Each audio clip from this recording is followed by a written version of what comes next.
Hi everyone, welcome back to my channel, New Me by Hannah. I hope you've had a great week. It is -4 here today and I am so cold. So if I'm shivering or look a little bit blue, then you know why. So today I am talking about something a little bit outside the box, and that is money. Money, money, money, money. You know the one. So before we get into the video, I'm going to put my little, footnote for you. I am in no way a financial advisor. I am not an expert in anything in this topic. So if you are looking to invest your money or for any kind of guidance around this, make sure you are getting expert advice and you are doing your research. And this video is only based upon stuff that I have learnt through the years, many years, to help you with your own journeys. So before we get into the video, don't forget to subscribe, click the notification bell, you know the drill, and if you do like the video, please just give it a thumbs up, and let's get started.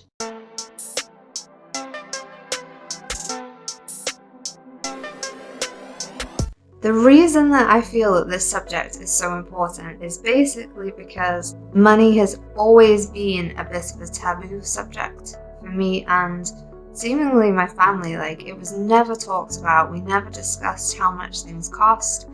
I never knew the cost of anything growing up. I did used to get pocket money and I did used to spend it on ridiculous things, comics and magazines, mainly growing up. And the only time I remember actually budgeting or being taught about budgeting, I'm sure if I was taught it before, I probably wasn't even paying attention. So I'm sorry, Mum and Dad, if you're watching.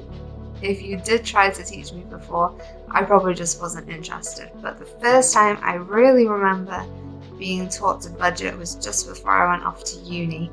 And my dad sat me at the dining room table, he pulled out his Excel spreadsheet and he literally listed my incomings, my outgoings, and he broke it down for me and said, look, this is what you can afford to spend per week while you're at uni. No more. So I've kind of learned as I've gone along with what to do, what not to do, and I just thought it was important to bring up this subject, especially if you're literally just starting out. If you're a teenager or you're about to go off to uni next year or you're moving out of the house for the first time, then it's so important to budget, definitely very important, and to really think and spend some time working out your money. So I'm going to give you my roundup and my general knowledge on money. And then if you stick around right to the end, I'm going to give you my 5 top tips for what to do and how to use your money wisely. So before you start going off looking into investments and stocks and shares or anything of that ridiculous nature, you need to make sure you have a good savings account. So typically 10% of what you're bringing in, either by your wages or benefits or any other kind of income that you're getting, try to put about 10% into a savings account. Now, this is just to build yourself a cushion. So if you are stretched every month, you're finding it difficult to live with what you've got. If you had a sudden car repair bill, or your boiler went in your house or something ridiculous, you need to be able to pay for that. So you need to be building a savings account to at least around £5,000 mark before you even think about doing anything else with your money. Definitely look around for the best deal. Don't just put your money anywhere. Make your money work for you. So find a good savings account with a high interest rate and put your money in there. Get a direct debit going so you don't even see the money coming out. You know it's going somewhere and it's safe. And then just keep looking around. Don't just leave it there. Just keep, every couple of months, just check the best rates on what yours is on. And then just, if you need to move it around, move it, it's fine. It doesn't take too long, but just make sure that you've got a savings account and it's building up slowly. The reason that this savings account is so important is that if you have nothing behind you and you have an unexpected bill, that's going to cause you stress. It's going to cause you to take some stupid financial move, like getting a loan out or something that you can't afford. So although it's, it may be a loss of your income, so just do what you can do and put it in savings, and I guarantee you will feel so much better because you've got a cushion behind you for anything that you need it for. Credit. Contrary to maybe some old opinions, you definitely need to have a credit card. This is so important because you need to be building your credit and getting a good credit rating so that when you eventually, if you want to, get that huge house purchase, it's going to be easier for you because you've got better credit. The idea with credit is that, say if I wanted to borrow £10 from Bob, right? Bob's like, I don't know if I can trust you with that £10. I don't know if I'll get it back. So if I've got no prior history of credit or lending, Bob's not going to give me the money, is he? But if Bob goes to Tom and Tom says, oh, yeah, I previously lent him money, don't worry, I got it back quite swiftly, Bob will then give me the money because Bob knows. This is like an episode of like a weird sitcom, isn't it? But Bob knows that Tom's previously dealt with me with respect to money. Tom's verified that I could pay the money back. So Bob is more willing, because of the past history that I have, to give me the money. Does that make sense? So credit, very good thing to build up. The more you use the credit card, the more your credit rate increases, the bigger the amount of credit that you have increases as well. So it's a really good thing. The only problem is when you start to use credit card and you can't afford the payments. When you have a credit card, you have to pay it off every single month without fail, in full. This is the only way to build your credit effectively, in my opinion. You have to just think of it, that even though it's a credit card, it is still your money. So you are still going to have to pay this off. And yes, okay, it gives you a little bit of leeway if you can't afford it that month and you've got a big check coming the next month. But ultimately, you need to be making sure that you can pay it off and you have enough money already to be able to pay that card off. Credit, very good tool, very necessary, very good for making you a full-blown adult, but don't go crazy. Don't get like 5 credit cards, max them out, because when you are seriously wanting to buy a house or something like that, you will not get it for a long time. So just stay within your means, but use it responsibly to build that credit up behind you. I do just want to touch on loans very quickly. Loans obviously can be a really good tool. Again, if you're having trouble affording something, maybe you're getting some money soon, and it's really good for that. But only take out a loan if you absolutely need to.